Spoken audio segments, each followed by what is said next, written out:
Chers habitants du 17e arrondissement, soyez les bienvenus ce soir pour ce rendez-vous que nous essayons d'instituer pour échanger sur la vie locale, la vie du 17e arrondissement, de ses quartiers, et vous faire un petit point d'actualité en tant que maire, et avec ce soir une première adjointe en charge notamment de la santé, Alix Bougeret, qui nous fera un petit point sur ces sujets évidemment très, très importants dans le cadre de la crise sanitaire. On parlera de tests, on parlera aussi de vaccination.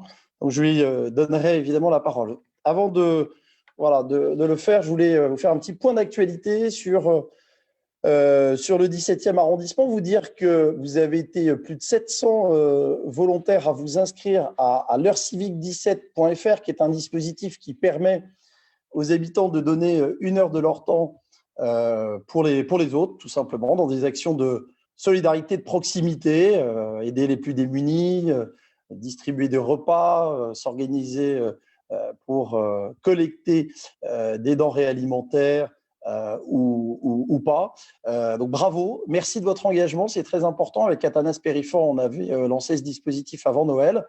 Il y a des actions qui se réalisent, j'en ai cité, mais il y a aussi un programme, notamment pour organiser des nettoyages participatifs dans les quartiers. Ça démarrera d'ailleurs ce week-end. Et il y aura d'autres opérations qui touchent aussi à la solidarité.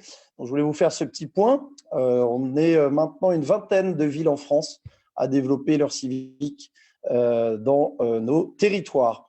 Un petit point d'actualité aussi sur le tramway et l'avancée de ce prolongement qui, vous le savez, va rejoindre la Porte Dauphine à l'horizon 2023, fin 2023, puisque avec le Covid, nous avons pris quelques mois de retard, et notamment le chantier EOL, qui est un chantier important du RER qui reliera la Défense, Saint-Lazare à la Défense, avec un arrêt Porte-Maillot.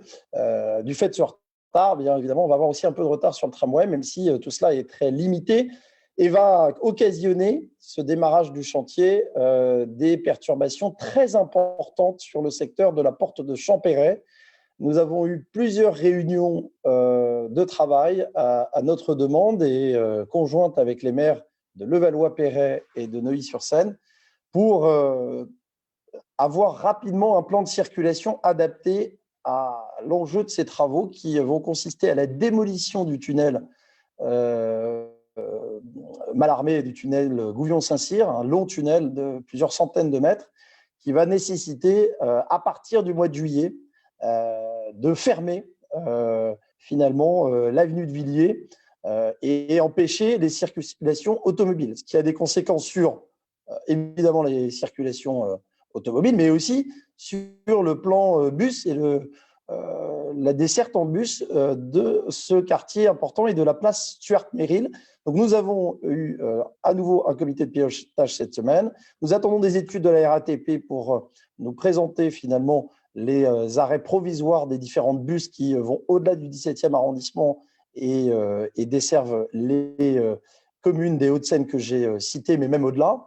Vous dire qu'on a un travail avec les commerçants qui se fait aussi pour préparer ce grand chantier sur le secteur de Champéret qui va durer pendant 20 mois. Donc, c'est 20 mois qui vont être très impactants pour le quartier, pour les habitants, pour les commerçants et pour les personnes notamment qui se déplacent en voiture ou en deux roues, hein, puisqu'il y a aussi un enjeu de sécurisation des axes avenue de Villiers, boulevard Berthier et évidemment des reports de circulation qui sont en train d'être appréhendés à notre demande. La direction de la voirie des déplacements doit nous fournir pour la fin du mois de mars des études de flux et sans doute des changements de sens de circulation pour permettre une fluidité vers les communes de Levallois et notamment de Neuilly. Voilà, donc je voulais vous en faire part. Vous pouvez évidemment suivre tout ce chantier et les différentes alertes sur le site tramway.paris.fr. Il y a un système d'abonnement pour voir toutes les actualités qui est très bien fait. Et je veux remercier Christophe Ledrand, mon adjoint en charge des travaux et des mobilités, qui suit ça de très près, avec Jean-Didier Berthaud, conseiller de quartier en charge de ce de ce conseil de quartier. Le parc Martin Luther King, vous avez vu effectivement les travaux qui se poursuivent pour finalement achever ce parc de 10 hectares après la libération des emprises par la ligne 14 qui est enfin arrivée. Et on est évidemment très heureux d'accueillir cette ligne 14 à Pont-Cardinet et à Porte de Clichy avec, et ça a été remonté à la RATP, des fuites et des pannes d'ascenseurs qui nous ont été remontées sur Pont-Cardinet. Donc on est en lien avec la RATP qui a eu vent de ces signalements. Vous dire que dans le parc, nous avons proposé au conseil d'arrondissement et qui sera défendu au prochain conseil de Paris, un franchissement piéton sous le belvédère qui permettra d'éviter à un certain nombre de personnes, et je pense notamment aux personnes à mobilité réduite, d'emprunter les escaliers ou l'ascenseur et d'avoir un franchissement sous le belvédère de manière à limiter cette coupure finalement urbaine et paysagère au sein du parc Martin Luther King. Donc, ça facilitera évidemment les déplacements et l'accessibilité. Le vote aura lieu de cette proposition aura lieu la semaine prochaine au Conseil de Paris. On a également au Conseil d'arrondissement défendu un meilleur service de propreté parce qu'on a vu ces dernières semaines, ces derniers mois, certains diront ces dernières années, une dégradation forte en matière de propreté dans l'arrondissement. Et là, plus particulièrement dans certains quartiers. Tous les quartiers sont touchés. Donc, on a demandé une amélioration de la gestion de la propreté qui est exclusivement gérée par la mairie centrale. Ce n'est pas le maire d'arrondissement qui a autorité sur les ateliers de propreté et les agents que vous voyez à la fois faire le nettoiement ou collecter les ordures ménagères. C'est un des sujets aussi de discussion que nous avons avec la maire de Paris, à savoir demander le transfert de ces équipes et rattachement aux mairies et aux maires d'arrondissement, ce qui est très important.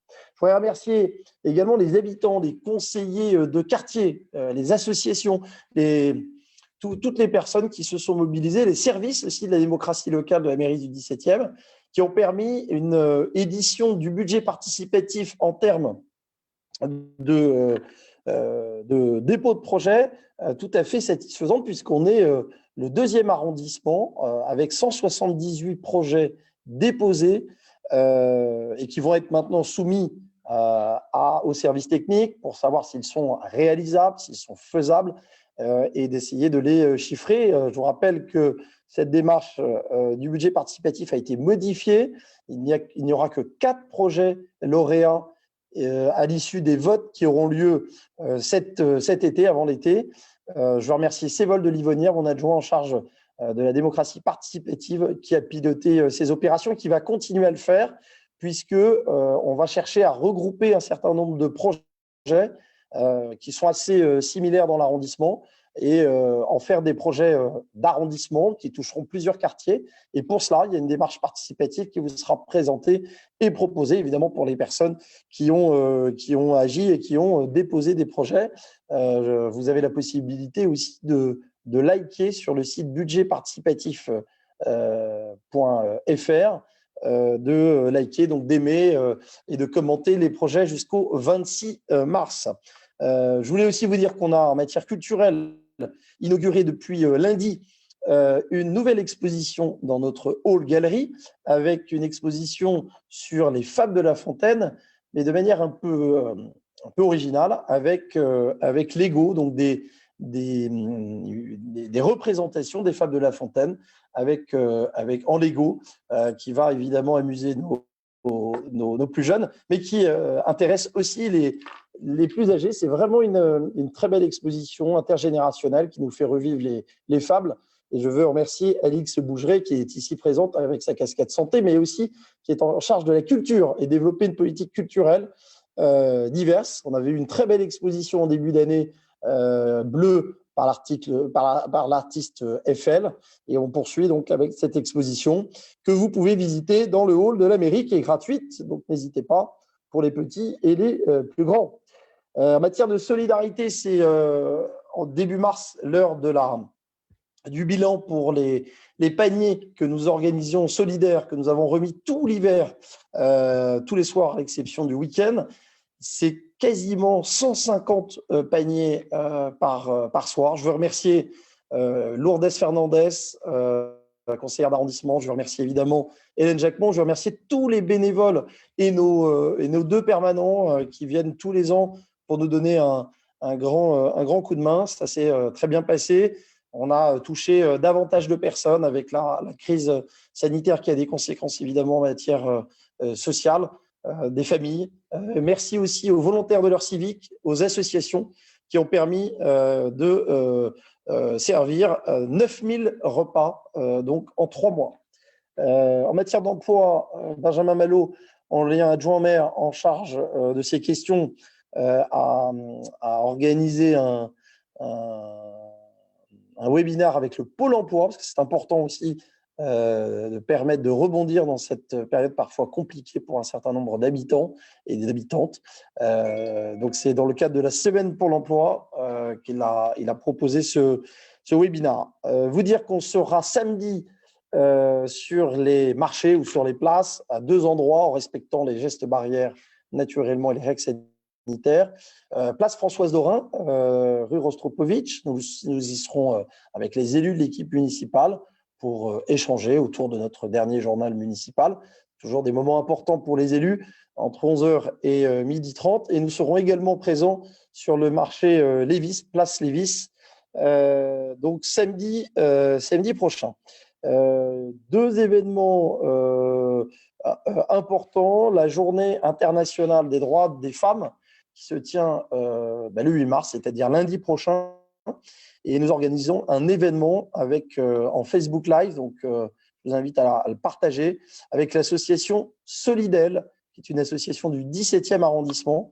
Et ça aura lieu à 18h30 avec Aline Bessis, adjointe au maire, en charge de l'égalité femmes-hommes. Vous dire aussi qu'on a un autre événement dans la semaine important qui touche aux déchets. Et c'est un événement en Facebook Live également, retransmis donc sur Internet, qui permettra de bien trier ces déchets à Paris et notamment dans le 17e, organisé par Aurélie Assouline, adjointe au maire en charge de la transition écologique, et avec les services de la propreté de la ville de Paris, que je remercie, qui rappelleront ces règles de tri très importantes. Pourquoi ? Parce que derrière le tri que vous faites chez vous, dans des ordures ménagères, mais aussi de tout type de déchets, il y a des filières de valorisation de ces déchets. Pour que les tris, et pour que les tris soient efficaces, il faut aussi passer par la pédagogie, vous expliquer comment ça fonctionne et les enjeux derrière. Donc, je voulais vous le dire parce que je suis membre du SICTOM qui gère notamment les déchets au niveau de l'agglomération parisienne et que c'est un enjeu évidemment très important et quasiment industriel que de bien trier derrière chez vous. Prochain rendez-vous, on en reparlera tout à l'heure. Je vais céder la parole. Je voulais être très bref pour permettre un maximum d'échanges. Je vois que vous êtes déjà nombreux à poser des questions, donc vous n'hésitez pas à poser vos questions. Elles sont évidemment traitées. Je veux remercier l'équipe qui suit ça et qui me les remonte et je vous y répondrai. La parole est à Alix Bougeret, conseillère de Paris, première adjointe en charge de la culture, de l'administration, mais surtout ce soir de la santé, qui va nous faire un petit point d'actualité parce qu'il y a beaucoup de questions, Alix, sur ces enjeux sanitaires. Merci Geoffroy de me permettre effectivement de faire un point sur la situation qui nous préoccupe tous et qui vous préoccupe tous et qui est l'engagement de la mairie du 17e depuis de nombreuses semaines et de nombreux mois évidemment pour lutter contre le Covid-19 à tous les niveaux. Cet engagement, il est ancien sur le dépistage, vous le connaissez, mais je veux rappeler ici vraiment la nécessité de se faire dépister, évidemment, à chaque apparition de symptômes. Vous connaissez maintenant le triptyque, tester, tracer, isoler. La mairie du 17e a vraiment mobilisé tous les acteurs locaux pour pouvoir permettre qu'il y ait un maillage sur tout l'arrondissement de centres de dépistage. Vous êtes maintenant, je pense, familiarisés à ces centres, à leur adresse, notamment auprès des pharmacies, avec les tentes que vous voyez sur nos trottoirs, et qui font évidemment un travail plus que nécessaire, et de nouveaux centres continuent d'ouvrir, encore récemment d'ailleurs au tribunal de grande instance de Paris pour les justiciables, et puis évidemment le personnel nombreux du tribunal de grande instance. Je peux vous inviter à aller évidemment sur le site de la mairie du 17e arrondissement. Vous avez toutes les cartes, les cartographies des pharmacies, des centres de santé, des laboratoires qui font ces centres de dépistage, centres antigéniques et les centres PCR. Évidemment, le dépistage, c'est une chose, et puis l'autre sujet qui nous préoccupe tous, c'est la vaccination. La vaccination, elle a démarré dans le 17e, dans tous les arrondissements de Paris, doucement, trop doucement, selon nous, évidemment. Comme beaucoup et d'autres maires, le maire du 17e a pu à de nombreuses reprises s'étonner quand même du manque de doses délivrées à Paris.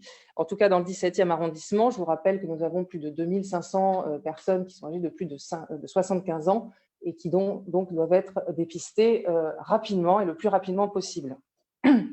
Plusieurs centres ont vu le jour. Un centre qu'on avait porté aussi auprès de la clinique Monceau qui concernait uniquement les personnels de santé, et puis le centre que vous connaissez peut-être qui est de rue Francis Garnier, porte touchée, avec SOS Médecins qui porte ce centre. Je veux remercier au passage le docteur Smadja qui a organisé ce centre de dépistage, de vaccination, qui vaccine à peu près 600 personnes par semaine pour le moment. Et on espère évidemment que tout ça va monter en puissance, et notamment avec un centre que nous attendons depuis longtemps, qui est prêt, qui est à la mairie du 17e arrondissement, dans la salle des fêtes, et qui, pour l'instant, n'est pas encore ouvert, mais nous avons bon espoir que ce soit le cas dans les jours à venir, puisque hier, une réunion s'est tenue avec le préfet de police et la maire de Paris, et le centre de la mairie du 17e devrait ouvrir ses portes le 15 mars prochain. Voilà, ça sera évidemment une respiration attendue et puis un lieu supplémentaire pour pouvoir permettre de vacciner un maximum d'habitants du 17e et bien au-delà. Ce centre, il va fonctionner comme celui d'ailleurs de SOS Médecins grâce à la mobilisation des personnels de santé du 17e arrondissement, regroupés au sein de la CPTS Paris 17, qui est coprésidée par les docteurs Bayarja et Baranès, et qui vont mobiliser les médecins, les infirmiers, qui tous les jours vont se relayer pour pouvoir permettre que cette vaccination se déroule dans les meilleures conditions possibles. Il y aura évidemment les mêmes procédures que tous les centres parisiens, à savoir que vous pourrez vous inscrire via les plateformes Doctolib, le site santé.fr, et le numéro d'appel unique parisien, le 39 75. Voilà, on a pleinement conscience que ce n'est pas simple, que ça prend du temps, que c'est un travail de toutes les heures pour pouvoir arriver à avoir un créneau. On sait combien c'est difficile, on le regrette tout comme vous. C'est évidemment le nombre de doses insuffisantes de vaccins qui bloque les inscriptions. Mais voilà, je pense que la montée en puissance va arriver dans les prochaines semaines. En tout cas, on est prêt à accueillir à la mairie. Et là aussi, je veux remercier aussi évidemment le travail de l'administration, du cabinet du maire, qui va permettre que ce centre ouvre ses portes, je l'espère vivement, le 15 mars prochain. Et vous pourrez évidemment vous inscrire sur les plateformes que j'évoquais à l'instant. Je le rappelle, le 39 75 et la plateforme Doctolib par l'intermédiaire du site santé.fr. Il y a d'autres dispositifs qui sont mis en place.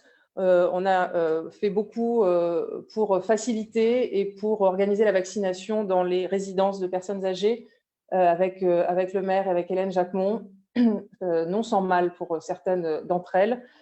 Et se met en place aussi un dispositif qui s'appelle le Aller vers de la ville de Paris, à savoir que là, ce sont les médecins qui vont aller vers les résidences, vers les personnes qui ne peuvent pas se déplacer. C'est en train de se mettre en place. Et là aussi, avec SOS Médecins qui va mobiliser ses équipes pour aller dans ces établissements qui n'ont pas encore pu, faute d'avoir un médecin sur place et d'être médicalisé, n'a pas encore pu vacciner tout le monde. Voilà, je ne serai pas plus longue. Je pense qu'il y aura peut-être des questions, j'imagine, sur les questions de santé auxquelles je répondrai, j'espère, avec plaisir. Merci Alix. Donc voilà, l'information, vous l'avez compris, c'est l'ouverture d'un deuxième centre de vaccination à partir du 15 mars. Ça a été Compliqué, long. Notre centre était prêt depuis le 22 janvier et faute de doses, nous n'avons pas pu l'ouvrir. Nous avons rappelé sans jamais me lire que nous étions prêts. Et je veux remercier vraiment, et Alix l'a dit, tous les professionnels de santé qui nous ont permis d'avoir cette organisation. Donc, on ouvrira à partir du 15, ça va monter en puissance, en fonction évidemment du nombre de doses qui ne nous a pas encore été communiqué, mais on nous a et on m'a certifié qu'il y avait de quoi ouvrir. Et donc, vous aurez l'opportunité évidemment de vous inscrire. Évidemment, le système est assez imparfait en matière de prise de rendez-vous, puisque finalement, on ne privilégie pas dans les centres de vaccination de l'arrondissement les habitants de l'arrondissement, puisque c'est le principe.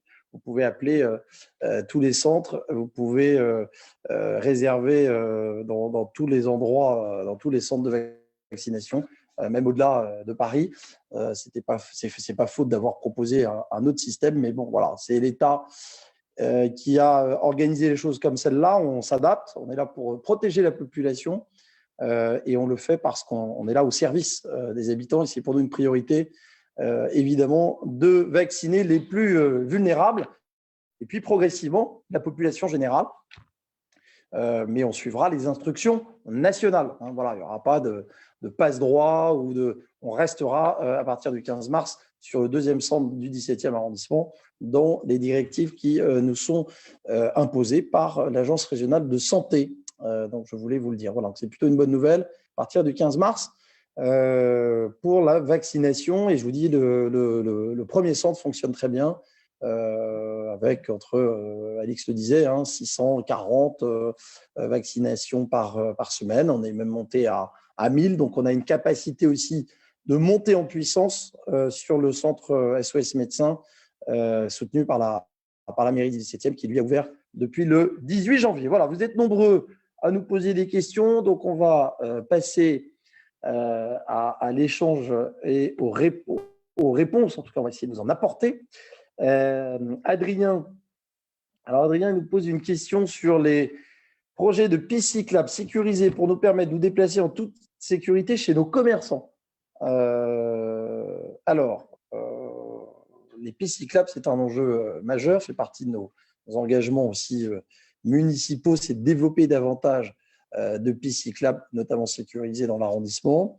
Je voudrais juste vous dire qu'il y a un comité vélo qu'on a mis en place en 2019, en juin 2019, qui est animé par mon adjoint Christophe Laudran, avec des associations de cyclistes, avec des cyclistes de l'arrondissement qui ne sont pas forcément membres d'une association et qui réfléchissent à développer évidemment les pistes cyclables, la pratique du vélo, permettre aussi des bornes de réparation, qu'il y en ait dans tous les quartiers, qu'il y ait des parkings vélos aussi là où il y en manque. Donc, il y a tout un travail de terrain qui se fait en lien aussi avec les services. Et donc, sur les projets de pistes cyclables, j'ai redemandé à ce que l'avenue des Ternes puisse bénéficier de cette infrastructure de pistes qui était prévue, qui n'avait pas pu être financée lors de la dernière mandature. J'ai bon espoir qu'elle soit retenue cette année. Il y a d'autres projets en lien aussi avec le passage en zone 30 d'un certain nombre de quartiers de l'arrondissement qui ne l'avaient pas encore été. Et donc, à travers les zones 30, c'est aussi la création de pistes cyclables. On a des sujets sur des pistes cyclables qui sont encombrées par des véhicules automobiles, et cela de manière récurrente. Et donc, je le dis là-dessus, on est extrêmement ferme.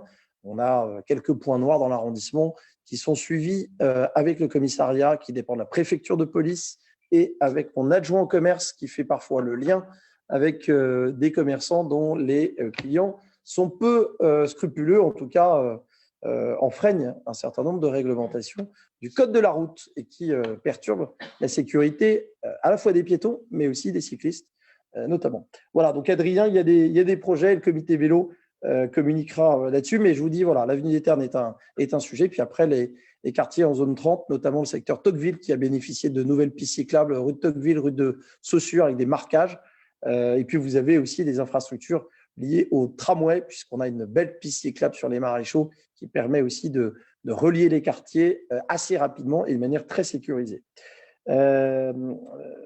Oana nous pose la question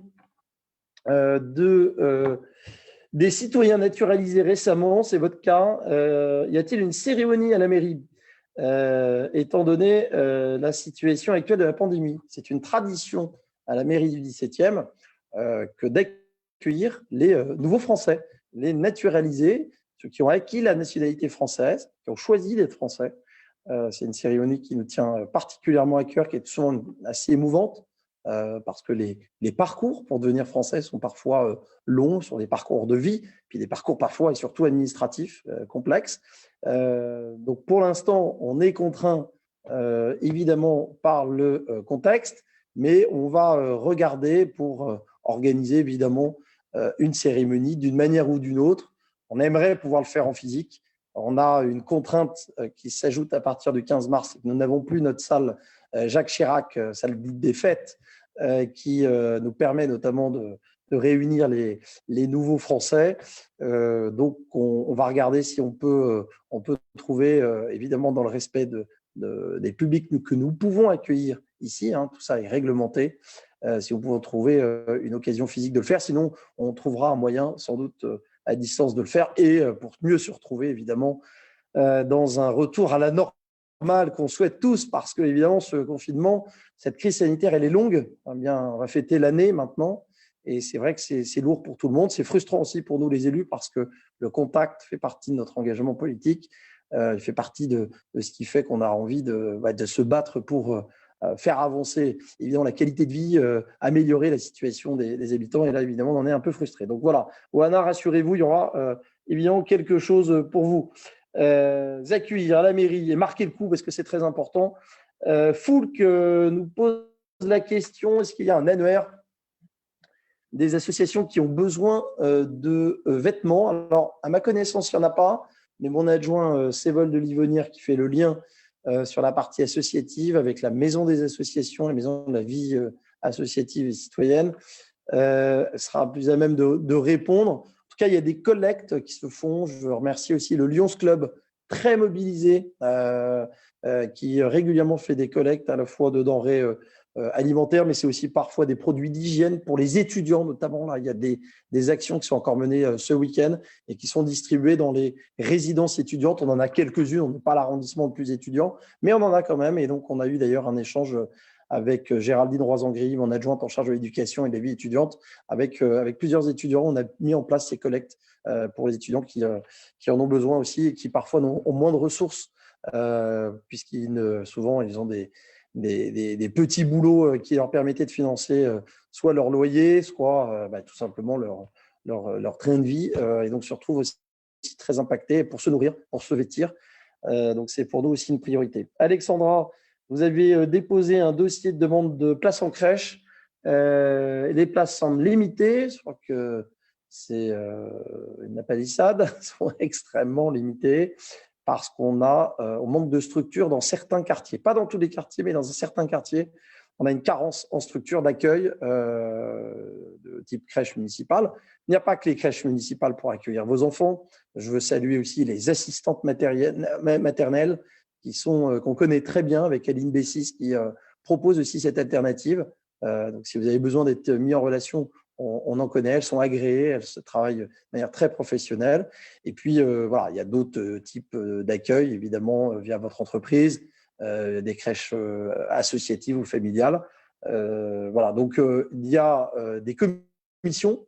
Aline Bessis organise tous les mois et demi, un forum petite enfance en ligne avec tous les services qui vous expliquent comment ça fonctionne. La prochaine commission aura lieu au mois de mai, fin mai. Les résultats vous seront communiqués début juin. On applique le système de la cotation. Donc ça, c'est pour nous aussi important. Il y a quelques arrondissements à Paris qui l'utilisent de manière transparente. Évidemment, ça dépend de plusieurs facteurs, hein, l'obtention d'une place en crèche. Évidemment, votre situation familiale, votre situation professionnelle, le quartier où vous habitez, l'âge de votre enfant. Enfin, il y a un certain nombre de critères. Tout ça a été expliqué sur le site internet. D'ailleurs, on va vous mettre le lien.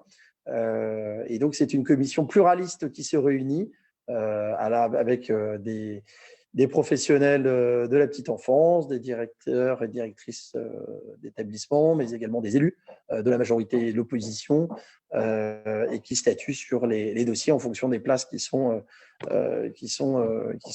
disponibles. Hein. Ça, c'est évidemment le principe, mais la grosse commission, c'est le mois de mai, fin mai, pour une rentrée sur la rentrée. On va vous envoyer évidemment tout cela. Janine, vous avez parlé du budget participatif. Est-ce que vous pouvez nous indiquer comment sont attribuées les allocations budgétaires par arrondissement par la mairie de Paris? Y a-t-il un organisme de contrôle? Alors oui, hein, c'est très, très cadré, le budget participatif. On va vous mettre d'ailleurs un petit lien pour vous expliquer comment ça fonctionne. Il a été un peu modifié. Ce sont maintenant 4 projets qui seront lauréats dans chaque arrondissement, avec un focus pour un quartier, pour un projet lauréat dans un quartier populaire. On en a un dans le quartier Épinette-Bessières, donc qui est réservé pour ce quartier. Donc, il y a une enveloppe.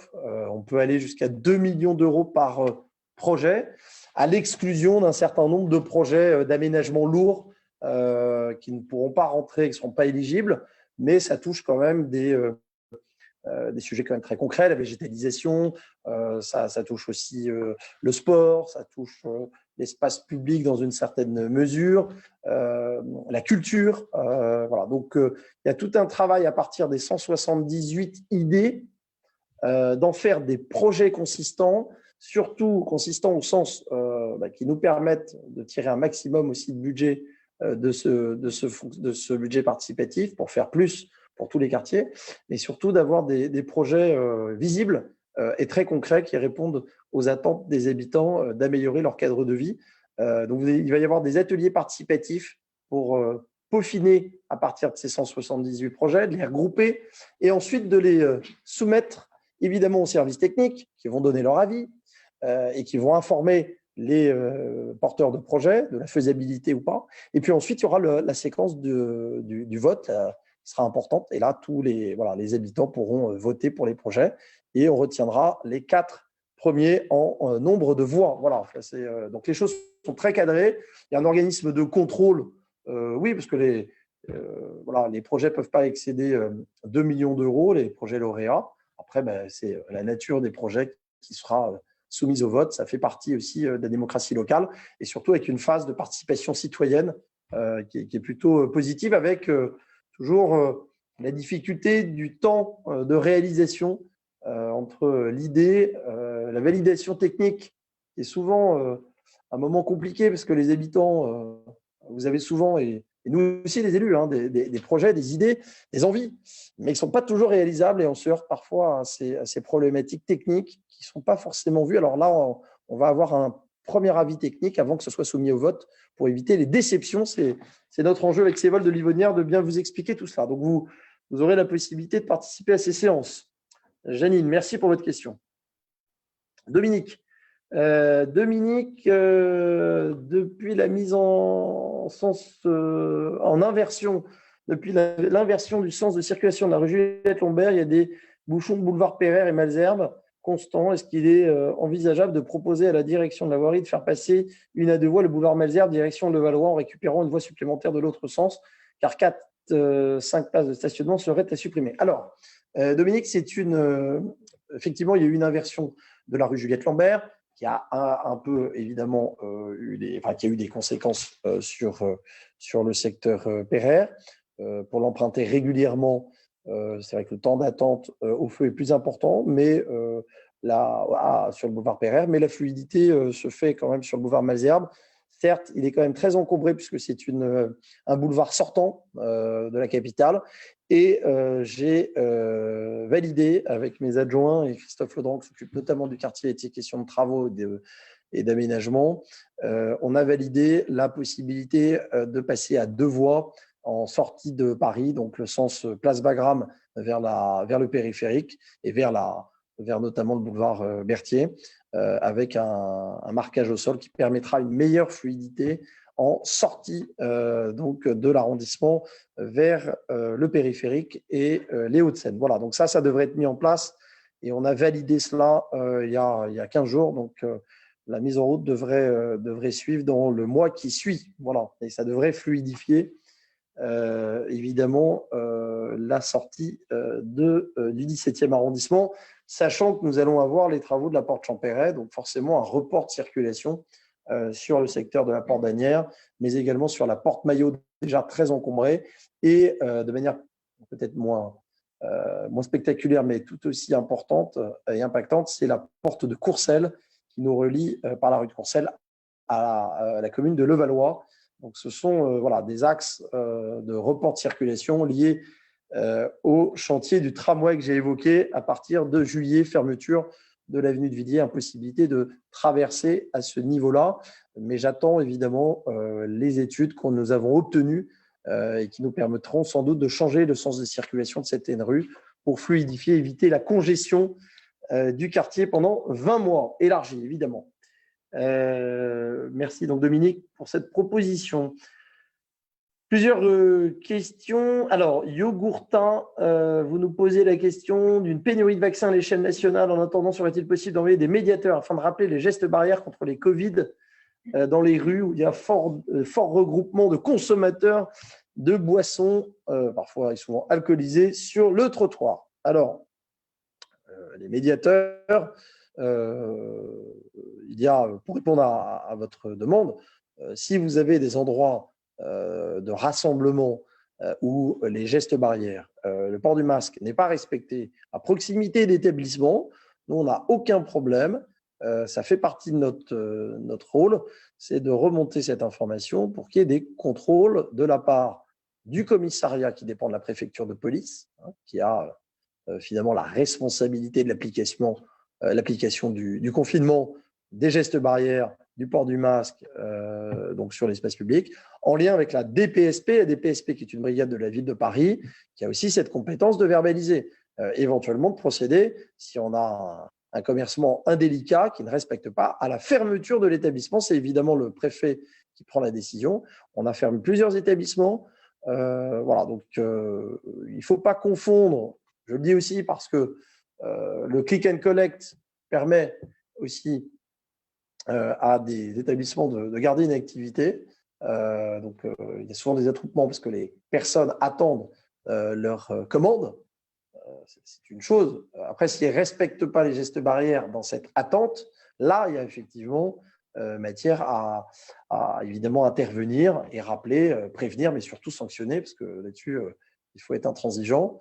Donc, je le dis, c'est vrai qu'avec les beaux jours, on est tenté évidemment de rester aux abords de l'établissement pour éventuellement boire. Je le dis très clairement, il y a des règles qui sont précises, qui doivent être respectées par tous et il n'y a pas de clémence. Donc, nous, on travaille aussi avec des habitants vigilants et citoyens. Ce n'est pas de la délation, c'est du travail de coopération. Les règles, elles sont valables pour tous.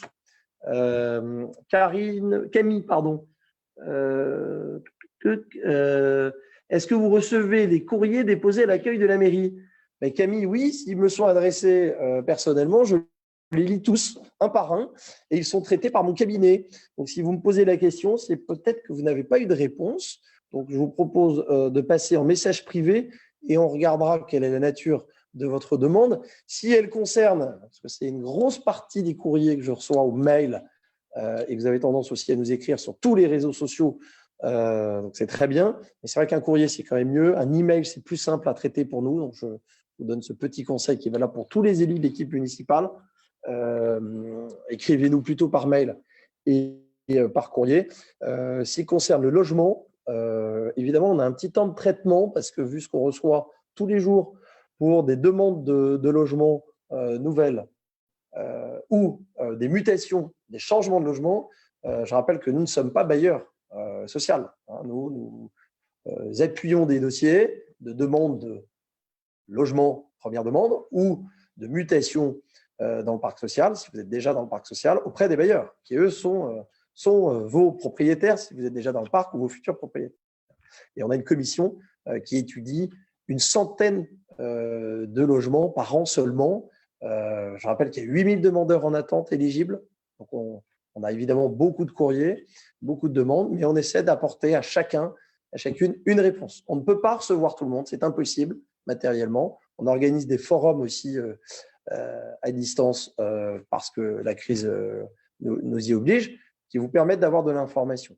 le 17e arrondissement, c'est 65 000 personnes de toute l'Île-de-France qui veulent y vivre. Autant vous dire qu'avec le contingent de la mairie d'arrondissement d'une centaine, ça ne suffit pas à satisfaire toutes ces personnes.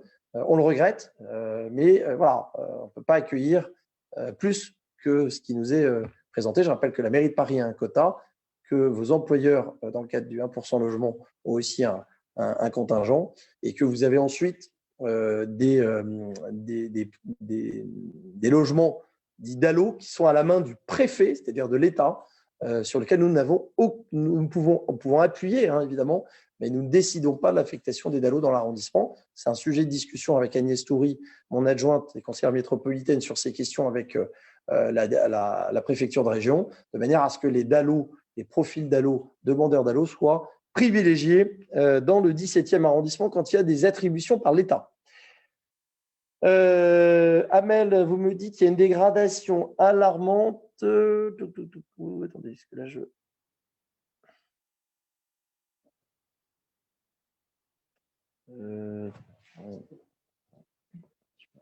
difficile. Excusez-moi, un petit problème technique. Voilà, on va y arriver. Donc, Amel, vous me disiez, il y a une dégradation alarmante de l'avenue de Clichy. Avec les fermetures des magasins, la saleté, avez-vous pensé à l'aménagement de cette avenue pour qu'elle soit à l'image de Paris? Amel, vous avez raison. Je constatais encore hier sur le quartier Cesbron, particulièrement sale. J'étais très mécontent, donc j'ai dû appeler la mairie centrale pour qu'il y ait une action. J'avais vraiment l'impression qu'on avait oublié le quartier pendant 8 jours en matière de nettoiement et de ramassage des ordures. Et donc, avenue de Clichy, effectivement, c'est assez sale.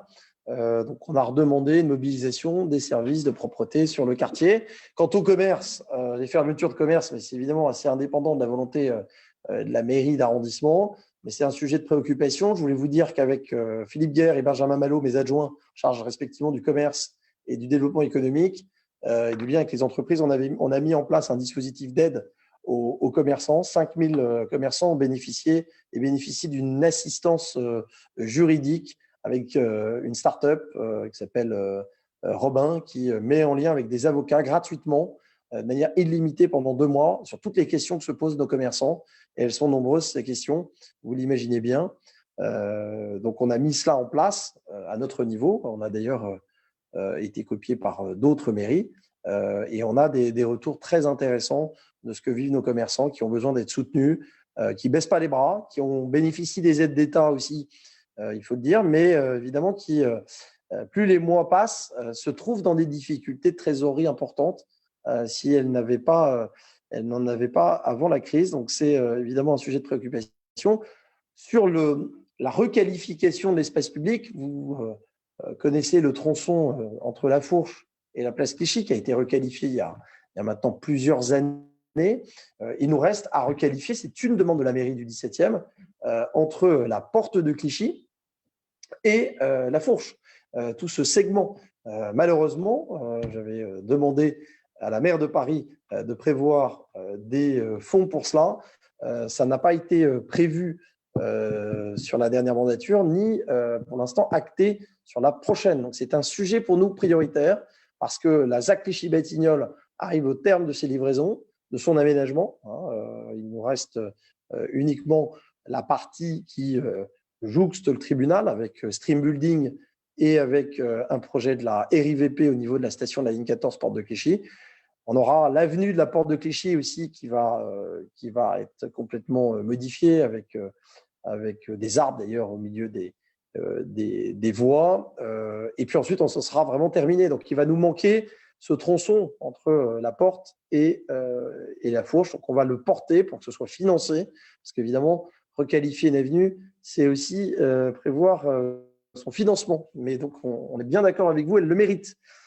Tout comme l'avenue de Saint-Ouen, qui est sur la partie 17e, est assez dégradée sur les trottoirs et notamment les pieds d'arbres sont assez maltraités. Je remercie les commerçants de l'avenue de Saint-Ouen qui sont très vigilants aussi sur ces questions qui touchent parfois à la sécurité de leurs clients. Dans les questions nombreuses, et je vous remercie de ce soir,